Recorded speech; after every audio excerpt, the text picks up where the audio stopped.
नमस्कार, good evening.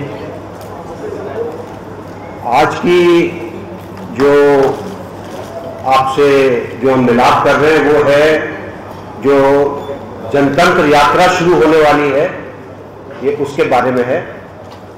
और अन्ना जी और हम इस यात्रा को 31 मार्च से शुरू करने वाले हैं। अब मैं आपको जो हम कहना चाहते हैं वो पढ़कर सुनाता हूँ, उसके बाद अगर आपके जो प्रश्न हैं, क्वेश्चन हैं, वो आप पूछ सकते हैं। अमृतसर से 31 मार्च को शहीद भूमि जलियांवाला बाग से जनतंत्र यात्रा निकलेगी। इस यात्रा का उद्देश्य इस देश में संपूर्ण व्यवस्था परिवर्तन है। 67 साल में किसी समस्या का समाधान नहीं हुआ है और देश की 85% से ज्यादा जनता विकास की प्रक्रिया से दूर हो गई है। दूसरी तरफ भ्रष्टाचार, महंगाई, बेरोजगारी, अशिक्षा, अन्याय के साथ स्वास्थ्य सेवाओं सहित सभी समस्याओं में जकड़ गए हैं। इनसे लड़ने का कोई रास्ता ना तो सरकार सुझा रही है, ना कोई विरोधी दल। हम जनता के संविधान सम्मत सच्चे लोकतंत्र की स्थापना पर उसकी राय जानने के लिए इस यात्रा को निकाल रहे हैं। आज जनता और राजनीतिक तंत्र अलग अलग खड़े हैं।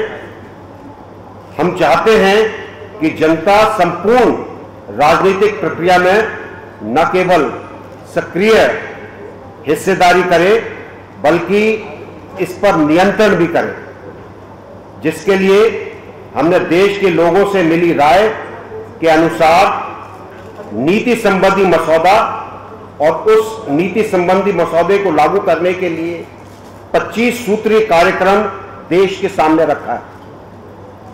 जनतंत्र के लिए यह कार्यक्रम आवश्यक है और इस ओर कैसे बढ़ा जाए, इस पर हम जनता की राय लेंगे।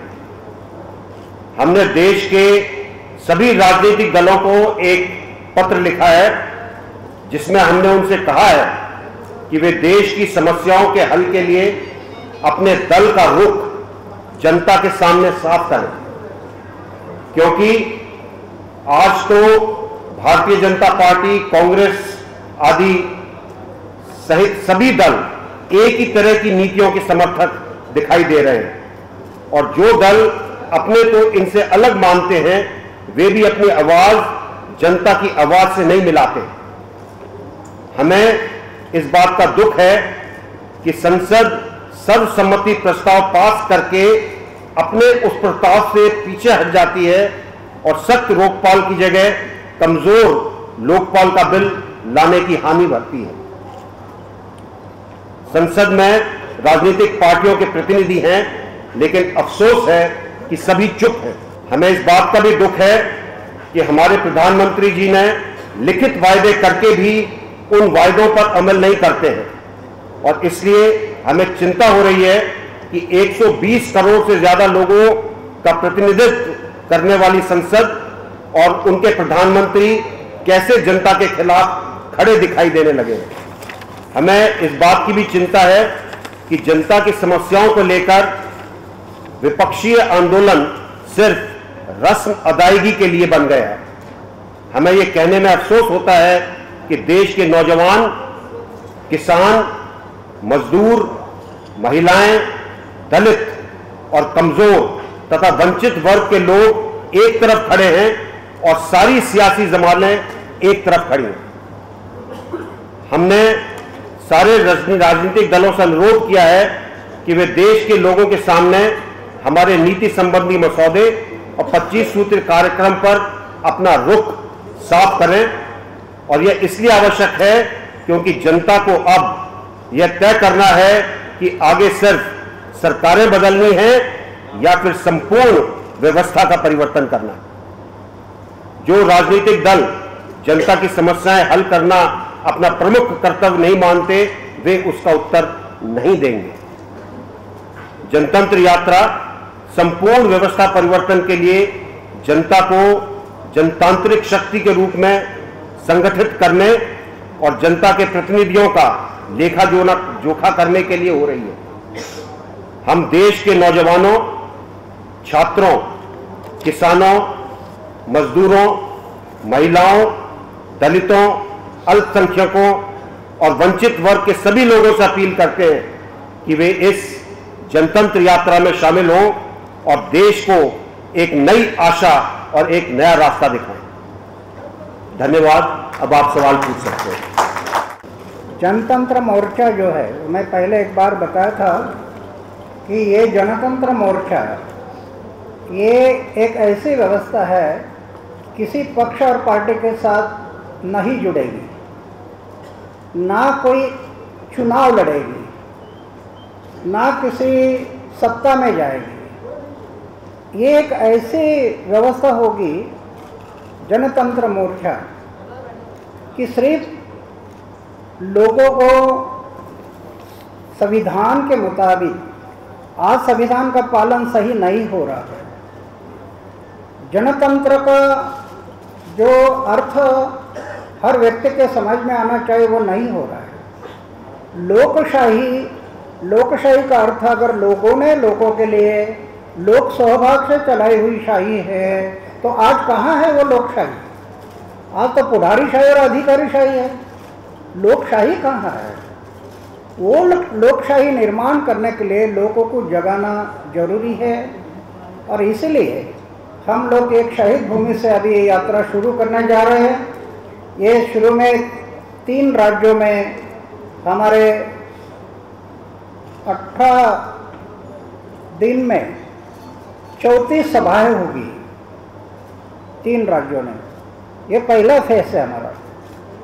18 दिन का टूर में 34 सभाएं होगी और रास्ते में छोटे छोटे जो कस्बे आते हैं उसमें भी लोग खड़े होंगे, उनके साथ भी बात करेंगे। और ये 34 सभा होने के बाद सेकंड फेज में फिर और हम 3 राज्यों की टूर करेंगे।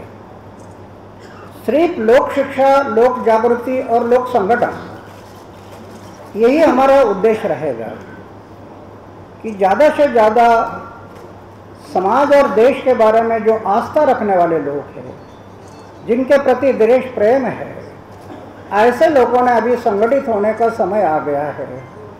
आज हम देख रहे हैं कि संसद में क्या चल रहा है। क्या देश की सोच है, क्या समाज की सोच है, या गरीब पिछड़े लोगों की सोच है? आज जो संसद में हंगामा मच रहा है ये सब स्वार्थ के लिए मच रहा है। पक्ष और पार्टी में जो स्वार्थ बढ़ा है उसके कारण हंगामा मच रहा है। सामान्य लोगों की कोई चिंता नहीं है। इसीलिए उसके लिए एक ही पर्याय है, देश में समाज और देश के प्रति आस्था रखने वाले लोगों का जन संगठन, और वो इतना बड़ा जन संगठन हो कि राज्य शक्ति पर जनशक्ति का दबाव निर्माण हो, तभी हम लोग बदलाव ला सकते हैं। सिर्फ सरकार बदलना ये उद्देश्य नहीं। अभी जनरल साहब ने बताया सरकार बदल कर क्या होगा। अब एक सरकार गई तो दूसरी आएगी, इसने ग्रेजुएशन किया तो दूसरे डॉक्टरेट बन जाएंगे, तो सरकार बदल कर क्या फायदा? व्यवस्था बदलनी चाहिए, संपूर्ण व्यवस्था परिवर्तन होना चाहिए, तब समाज और देश के लिए उज्जवल भविष्य मिलेगा। ये सोचकर यह जनतंत्र मोर्चा की मुहिम अभी शुरू हो रही है और वो हमारे शहीद भूमि जालियांवाला बाग से हम लोग शुरू कर रहे हैं। और आगे हो सकता है 1 साल, सरकार कितने दिन बचती है पता नहीं। आज तो हंगामा मच रहा है, शायद 1 सप्ताह में क्लियर हो जाएगा। लेकिन अगर रही तो कम से कम 1 साल, 1.5 साल तक पूरे देश में हम घूमते रहेंगे और लोगों को जगाएंगे। हम ये जनतंत्र मोर्चा में एक शर्त रखी है। जनतंत्र मोर्चा के साथ जुड़ने वाले लोगों ने जनतंत्र मोर्चा में एक शर्त रखी है। जनतंत्र मोर्चा के साथ जुड़ने वाले लोगों ने किसी से भी पैसा नहीं लेना, किसी ने पैसे को हाथ नहीं लगाना। हम जनतंत्र मोर्चा का कार्यकर्ता है, हमें 10,000 रुपये चाहिए बोल के लेना और ब्लैकमेल करना ये नहीं चलेगा। जनतंत्र मोर्चा में चारित्र्यशील लोगों को शामिल होना है। ये आज़ादी की दूसरी लड़ाई समझकर ये लड़ाई लड़नी है। चारित्र्यशील लोगों की जरूरत है। अगर ऐसे कोई बीच में आ गया तो हमें वो मंजूर नहीं रहेगा। किसी पैसा नहीं लेना है, किसी से रिश्वत नहीं लेना है। जो लोग सोचते हैं कि देश का भविष्य बदलना है, ऐसे लोगों ने सेवा भाव, सिर्फ सेवा, मुझे देश की सेवा करनी है, देश की जनता की सेवा करनी है, ऐसे सेवा भाव रखने वाले लोगों ने इसमें शामिल होना है। कृपया स्वार्थी लोगों ने 5 कदम दूर रहना है। एक गर्दी की जरूरत नहीं है। एक गर्दी के बजाय दर्दी लोगों की जरूरत है। गर्दी करके क्या होगा? आज़ादी के 65 साल में तो हम इतनी गर्दी किया, बड़े बड़े ग्राउंड में इतनी भीड़ लगाए, हाथ में क्या आ गया? गर्दी कर काम नहीं होगा। दर्दी लोगों की जरूरत है देश को बदलने के लिए, देश के समाज के भलाई के लिए दर्दी लोगों ने आगे आना है। ये सोचकर हम लोग की यात्रा शुरू किया है। जनरल साहब, हम साथ में रहेंगे यात्रा में। जो भी लोग आएंगे उनका स्वागत रहेगा। लेकिन फिर से मैं कहना चाहता हूँ, आने वाले लोग चारित्र्यशील हो, ऐसे ही लोगों ने आना। जिसके जीवन में कोई दाग है या जिनका स्वार्थ है, ऐसे लोगों ने 5 कदम दूर रहना चाहिए। क्योंकि ये जनरल साहब और अन्ना हजारे के कोई बाल बच्चे रोते हैं, इसलिए हम नहीं कर रहे हैं। हम लोग कर रहे हैं देश के भलाई के लिए, हम लोग कर रहे हैं देश की जनता के भलाई के लिए। और जिन लोगों को लगता है कि मुझे देश के लिए मेरा कर्तव्य है, भगत सिंह, सुखदेव, राजगुरु ने, इनके जैसे लाखों लोगों ने बलिदान किया, उनका मैं कोई देना लगता हूँ। मेरे लिए बलिदान हुआ तो मेरे ऊपर उनका ऋण है।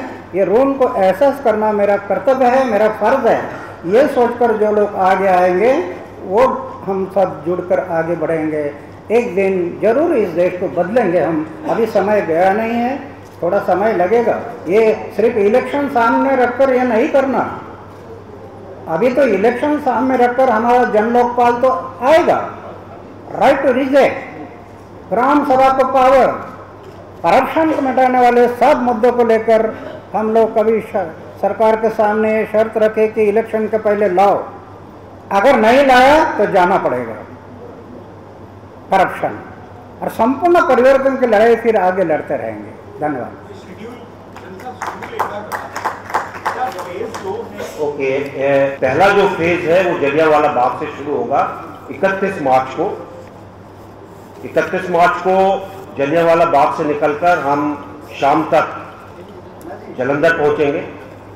1 तारीख को जालंधर से निकलकर लुधियाना होते हुए हम मोगा में रुकेंगे। 2 तारीख को मोगा से निकलकर हुसैनीवाला होते हुए भटिंडा जाकर रुकेंगे। 3 तारीख को भटिंडा से संगरूर होते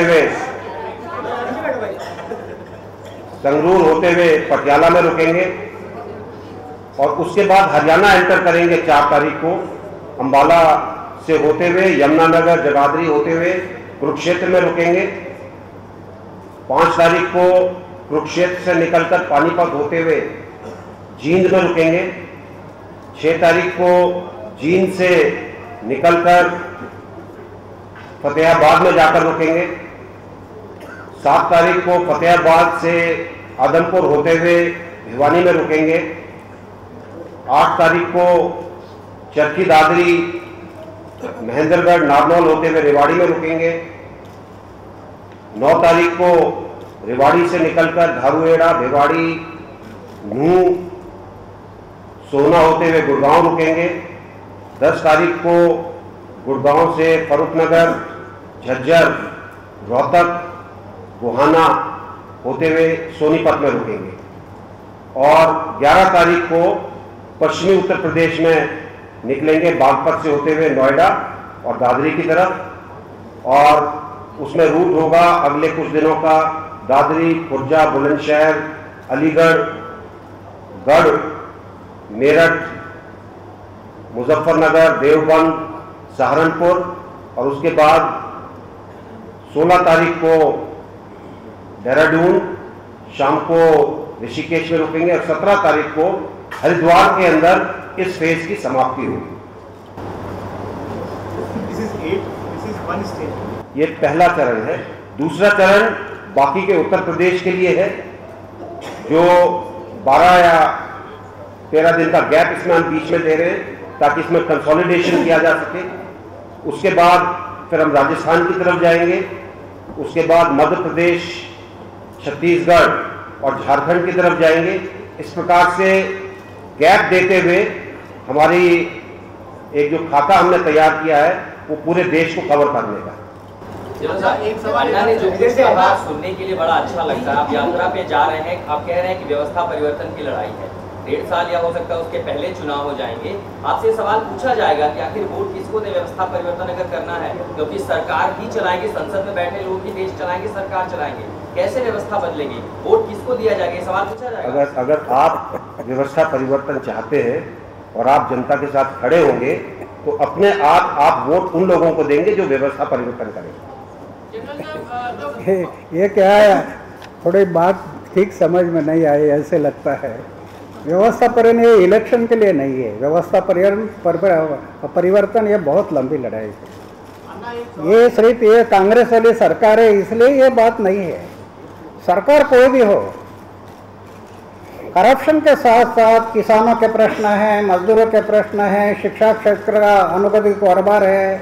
आज सामान्य लोगों को उच्च शिक्षा प्राप्त नहीं होती है, उसका अधिकार है संविधान के मुताबिक।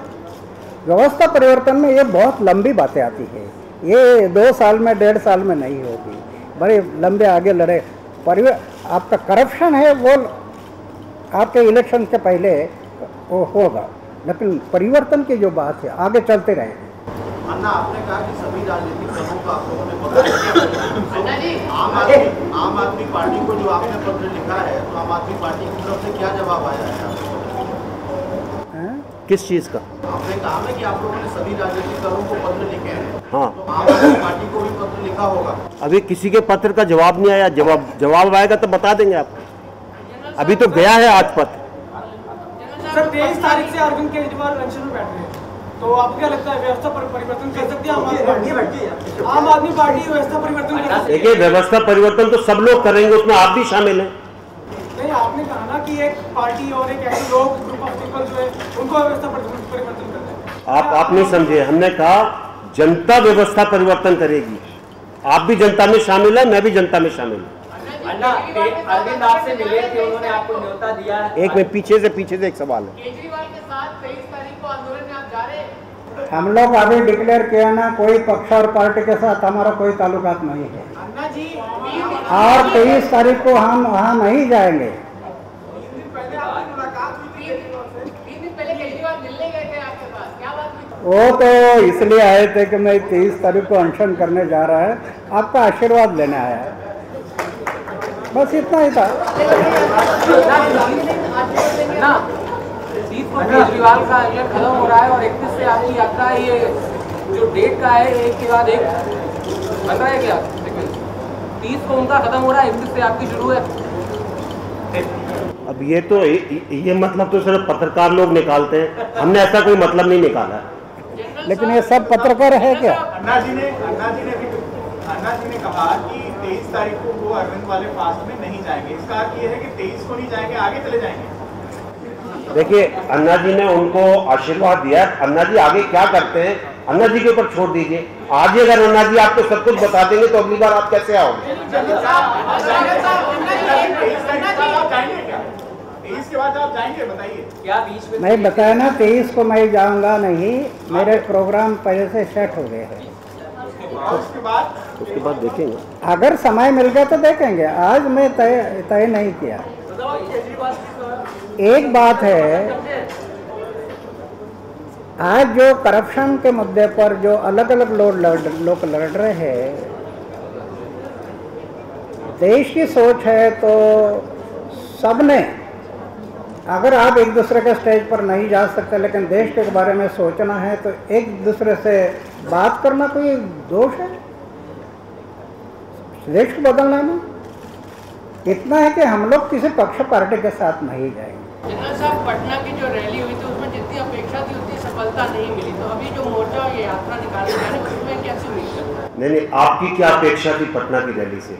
हमें जो अपेक्षा थी हमें उससे ज्यादा मिला। नहीं, अमूमन पटना की रैली जो भी सोचता है वो बहुत बड़ी विशाल भीड़ और बहुत, देखिए, बिना लोगों को बस दिए, बिना लोगों को खाना दिए, बिना लोगों को पैसा दिए अगर 1.5 लाख लोग आ जाते हैं तो उसको सियासी तौर पर 10 लाख समझ के चलिए। तो अगर सियासी तौर पर 10 लाख की रैली थी, वो सफल थी नहीं, वो आप अंदाजा लगाइए। अच्छा अन्ना जी, आपको मेरी आवाज आ रही है? अन्ना जी, आपको मेरी आवाज आ रही है? अन्ना जी, आप माइक एक मिनट ले लीजिए। बोलिए आप। माइक ले लीजिए, मैं आप ही से क्वेश्चन कर रहा हूँ। हाँ। अन्ना जी, आपने जंतर मंतर से लेकर रामलीला मैदान तक सब आंदोलन किए, लोकपाल की लड़ाई के लिए बड़े आंदोलन किए। हालांकि एक समय आया जब परिवर्तन ये हो गया कि अरविंद पार्टी बनाने लगे, आप अलग हो गए, जनरल वीके सिंह जुड़ गए। अब जबकि आप इस यात्रा पे निकल रहे हैं, निश्चित रूप से कई तरह के प्रश्न देश की जनता में, हम लोग भी जो प्रश्न पूछते हैं, शायद जनरल साहब उसको अदरवाइज लेते हैं, लेकिन वही जनता ही के प्रश्न होते हैं जिनको हम आपके माध्यम से जानना चाहते हैं। अन्ना जी, मेरा सवाल आपसे ये है कि अब जबकि इस स्थिति में अब आप निकलने वाले हैं, दोबारा पब्लिक से बात करने वाले हैं, आपको लगता है कि इस आंदोलन हुआ और इसके बाद आप फिर अब नई पहल करने जा रहे हैं, आप विश्वास घटा है जनता का आपके ऊपर? क्या है, मेरा जहाँ तक ख्याल है कि चश्मा ठीक नहीं है। जिस कलर का चश्मा होता है उसी कलर का जग नजर आता है। अरे देश में करोड़ों रुपया खर्चा कर कर कोई जो जागृति नहीं आनी थी वो 13 दिन में आ गई ना देश में जागृति। ये कम है? तो 13 दिन में करोड़ों रुपया खर्चा कर कर जो जागृति नहीं आनी थी आज भी लोग खड़े हो गए। ये वो आंदोलन की सफलता है, ये एक दिन में खत्म नहीं होगा। आपने कहा था कि चुनाव आने के पहले मैं एक बार फिर अनशन पर बैठ सकता हूं। मैं एक आपसे निवेदन करूं, आप अपना परिचय भी देते रहिए, हमें भी जानकारी होगी कि आप कौन है। जनरल सिंह आशुतोष नाम मेरा, ANI का करेस्पॉन्डेंट हूँ। अन्ना से ये सवाल है, पिछली PCT कॉन्स्टिट्यूशन क्लब में अन्ना ने कहा था कि इलेक्शन के पहले एक बार फिर मैं मांग को लोकपाल और राइट टू रिजेक्ट की मांग लेकर अनशन पर बैठूंगा। क्या अभी भी आप सोच रहे हैं कि आप अनशन पर बैठेंगे चुनाव के पहले? जब देश में मैं घूमूंगा, 1.5 साल जब घूमूंगा, 120 करोड़ जनता जागरूक होगी नहीं होगी मुझे पता नहीं, क्योंकि जनता में बहुत से लोग कुंभकर्ण बनकर सोए हैं। लेकिन मुझे विश्वास है अगर 1.5 साल हम लोग घूमें तो कम से कम 6 करोड़ लोगों को हम संगठित कर पाएंगे। 6 करोड़, और 6 करोड़ लोग अगर संगठित हो गए तो सरकार का नाक दबाने से मुंह खुल जाएगा। जब 6 करोड़ लोग संगठित हो गए, ये नजर आ गया, तो फिर से एक बार मय होगा रामलीला मैदान और देश की जनता तिरंगा लेकर रास्ते पर खड़े होगी। भारत माता की जय, वंदे मातरम, इंकलाब जिंदाबाद। और देश की जनता सरकार को कहेगी जन लोकपाल लाओ न तो जाओ। होगा होगा। 2014 के चुनाव के पहले बताया ना, 1.5 साल घूमने के बाद जब 6 करोड़ जनता इकट्ठा होगी तो फिर से मैं बैठूंगा रामलीला मैदान। आपने इस वक्त कहा था कि कोई, क्या आप भी अपना परिचय दे दीजिए। मैं निवेदिता हूँ हिंदुस्तान टाइम्स से। आपने अभी कहा था कि कोई कार्यकर्ता पैसा नहीं लेगा किसी से, तो आपका ये सब पार्टी का ये चलेगा कैसे का? बिल्कुल सही। देखिए, हमने कहा है कि हम पैसा नहीं ले रहे, और ये एक्सपेरिमेंट हमने पटना में करके देखा। जो चीज़ कोई, उदाहरण के तौर पर अगर आप होर्डिंग लगाना चाहते हैं और आप अपने सौजन्य से कुछ दान पुण्य करना चाहते हैं, आप डायरेक्टली उसको लगवा दीजिए, हम आपसे पैसा लेंगे। ये तरीका है। हाँ, सब फोल्डर है, पोस्टर्स है, बैनर्स है, वो कोई डोनेशन देता तो नहीं लो, पैसा नहीं लो। वही है जो मैंने निवेदन आगे बताया। मेरा सवाल है आपसे, आपने कहा कि आप लौट सकते आपने बताया केजरीवाल साहब अलग हो गए, आज़ादी भी केजरीवाल साहब के साथ आज आपके साथ, लेकिन उस भीड़ का क्या जो आपकी आग में कूद पड़ी थी और इस बार फिर उठेगी, आधे लोग फिर रह जाएंगे, उन लोगों को जो बेरोजगार बन गए हैं उनका क्या? आपके लिए आपकी भीड़ में रहेंगे। आप अपना परिचय तो दे दीजिए पहले। परिचय एक सवाल पूछ लिए। पहले पत्रकारों को पूछ लेने दीजिए। आप जनता को पूछने का राइट नहीं है सर क्या? नहीं, बिल्कुल राइट है, पूरा राइट है। एक बार पहले पत्रकारों को पूछ लेने दीजिए। देखिए, पत्रकारों को हमेशा प्राथमिकता मिलती है हर जगह। मार्च 2011 में आपने प्रेस कॉन्फ्रेंस करी थी, अप्रैल के फास्ट के पहले, और यही सब बातें जो आज कही है उस वक्त भी कही थी। अब आप 2 साल बाद जब वो रिपीट कर रहे हैं, आपको क्या लगता है आगे चलने कितनी देर तक आपकी लड़ाई चलेगी? शरीर में प्राण है तब तक ये लड़ाई चलते रहेगी, 4 लोगों के अंदर पर जाने तक, क्योंकि हम निर्णय ले लिया जब तक जीना समाज और देश के लिए जीना, और मरना है समाज और देश के लिए मरना, ये तय किया है। तो आखिर तक ये लड़ाई चलते रहेगी, शरीर में प्राण है तब तक। अन्ना, लड़ाई लड़ रहे आप व्यवस्था परिवर्तन को लेकर। महाराष्ट्र में बहुत ही भीषण सूखा पड़ा इस समय, स्थिति है, राजनीति हो रही है, पैसा दिया जा रहा है, बंदर बाट हो रही है। आप पहले घर से शुरुआत क्यों नहीं करते आवाज उठाने? मैं इसलिए बोला ना, चश्मा गलत लग गया। अब देखो हम अकल का प्रश्न कैसे छुपता है, ये हम करके दिखा है। हमारे एरिया में सब जगह पर अलग अकाल है, लेकिन हम लोग जो गांव डेवलप किया वहाँ अकाल नहीं है। आज पानी का टैंकर बुलाने की जरूरत नहीं है, साल भर के अनाज हो गया, जानवर का चारा हो गया। इसलिए तो हम सरकार को बोल रहे हैं, भारत सरकार और राज्य सरकार को, अरे आकर देखो ना, अकाल पर मात कैसे हो सकती है, आकर देखो और इसका अनुकरण करो। हिवरे बाजार जैसे गांव है, हम लोग जो किए प्रयोग है, इसको अपनाना देश में बहुत जरूरी है।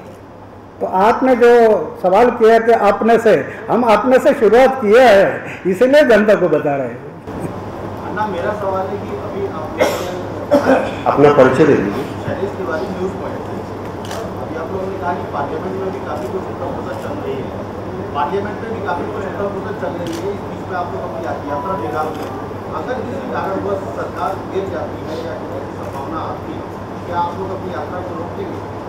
देखिए, अन्ना जी ने एक जो बात आपको कही, उसको दोबारा मैं रिपीट कर देता हूँ। ये यात्रा जन जागरण के लिए है। क्या सरकार के पलटने से जन जागरण बंद हो जाएगा या जनता जग जाएगी? तो ये प्रश्न आपसे है। अगर इसका प्रश्न का अगर आप उत्तर दे सकते हैं तो आपको हमारा उत्तर मिल जाएगा। चलिए अन्ना जी, इस बात तो सरकार ने आपकी बात मानी नहीं। अब अगर आपकी बात इस बार लोकपाल वाली तो मानी नहीं सरकार ने, जैसा कि आप कह रहे हैं। बहरहाल अगर सरकार गिरती है, चुनाव होते हैं, तो किसकी सरकार की अपेक्षा कर रहे हैं? अरे अभी हम सरकार की अपेक्षा नहीं करते, पक्ष और पार्टी की सरकार, पक्ष और पार्टी की सरकारें इस देश के लिए उज्जवल भविष्य नहीं दे पाएगी।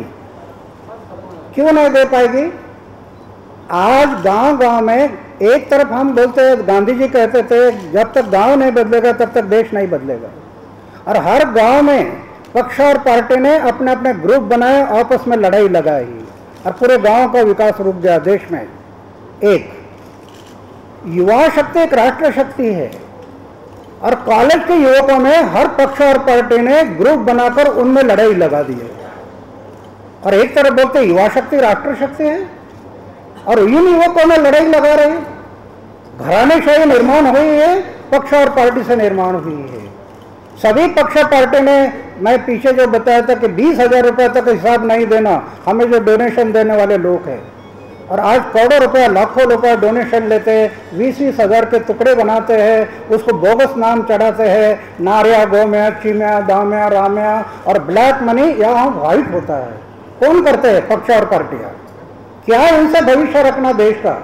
इसलिए पक्ष और पार्टी के सरकार से हमें भविष्य नहीं। अभी ये जनतंत्र मोर्चा के माध्यम से जनता को जगाना, जैसे दिल्ली की संसद है, ऐसी जन संसद, जल्दी हम जन संसद बुलाएंगे, पूरे देश में घूमकर दिल्ली में जन संसद बुलाएंगे।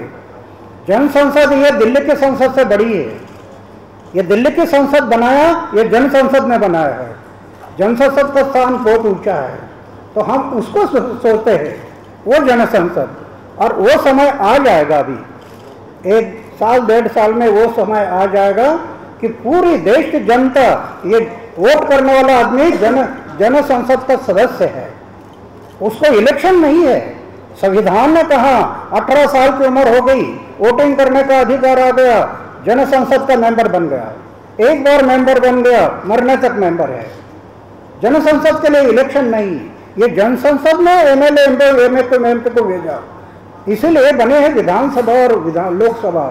तो ये संसद बनाने वाली जनसंसद है, इसका स्थान बहुत ऊंचा है, ये जनता को समझाना है। और जल्दी हम देश की जनसंसद बुलाएंगे दिल्ली में, और फिर उसमें हम तय करेंगे कि ये जनसंसद कैसे चला। जनरल साहब एक दो अपडेट इस समय हुए हैं। जो 16 दिसंबर की घटना के बाद जो एक मसौदे की बात थी, कानून बनाया गया, वो लोकसभा से बाद इस समय राज्यसभा से पास हो गया है।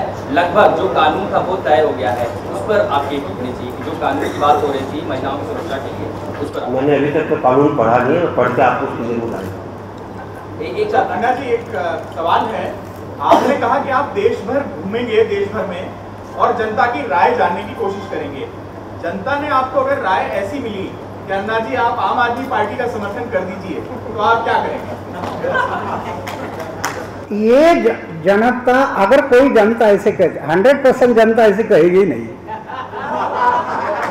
आज जनता के दिल में ये है कि पक्ष और पार्टी से भविष्य रहा नहीं। अभी मैं घूम रहा, लोग यही कह रहे, अरे ये भी ऐसा, वो भी ऐसा, अभी कुछ नहीं होगा देश में, इनको बदलना चाहिए। तो ऐसा तो जनता नहीं कहेगी। अगर एक आध दूसरा कहता है, कहना दो, हम काम करते रहेंगे। कर्मण्य अधिकारस्ते मा फलेषु कदाचन, कर्म करते रहना है, फल की अपेक्षा नहीं करना, यही भगवान की पूजा है, वो पूजा करते रहेंगे हम।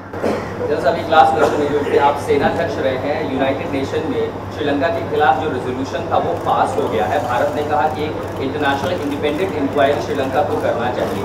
आर्मी चीफ होने के नाते आप क्या कैसे देखते हैं भारत और श्रीलंका की आने वाली जो क्रिटिकल? आर्मी चीफ होने के नाते आप मुझसे अपने देश के बारे में पूछिए ना, आप दूसरे देश के बारे में क्यों पूछें? भारत के साथ श्रीलंका, देखिए, भारत की एक विदेश नीति है, उस विदेश नीति के अनुरूप अगर उसने कोई फैसला लिया है तो वो फैसला अपने हित को देख के लिया होगा। तो इसके बारे में टिप्पणी करना ठीक नहीं होगा, क्योंकि इसके बहुत पहलू हैं। और ये मानकर चलिए कि खासकर अपने देश के अंदर, इसके अंदर एक डोमेस्टिक पॉलिटिक्स का भी पहलू है, तो इसलिए इसके बारे में टिप्पणी करना ठीक नहीं।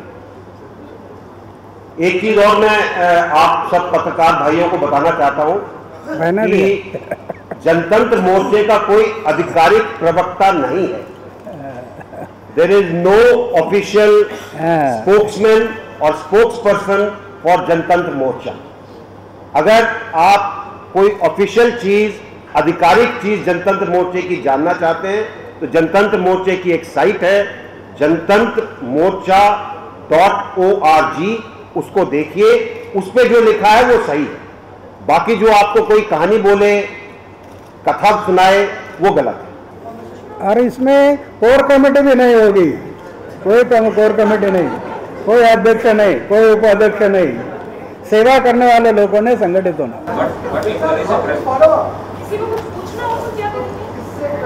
अगर आप डायरेक्ट जनतंत्र है, आपकी पहुंच जो भी आप जिसको चाहते हैं उस तक है।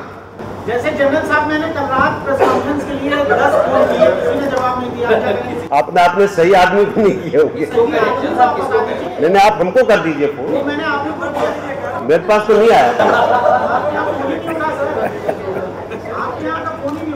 नहीं, मेरे फोन तो सब डिस्कनेक्ट हो रखे हैं ना। अगर आपने उनके ऊपर किया होगा तो कैसे उठेगा वो?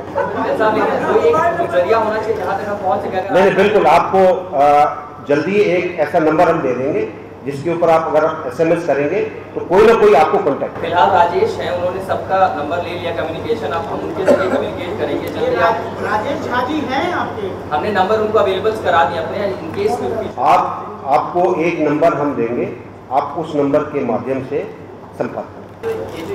आप अपना भी परिचय दे दीजिए भाई। सर, ये जो यात्रा आप निकालेंगे, इसका कोई लोकसभा चुनाव से मतलब जोड़ा जाए या नहीं जोड़ा? देखिए, जब आप विश्लेषण करते हैं तो मुझे पता नहीं आप क्या विश्लेषण करेंगे, लेकिन हमारा काम है जनता को जगाना। जनता जगकर क्या करेगी उसके बारे में अभी कहना हमारे लिए मुश्किल है।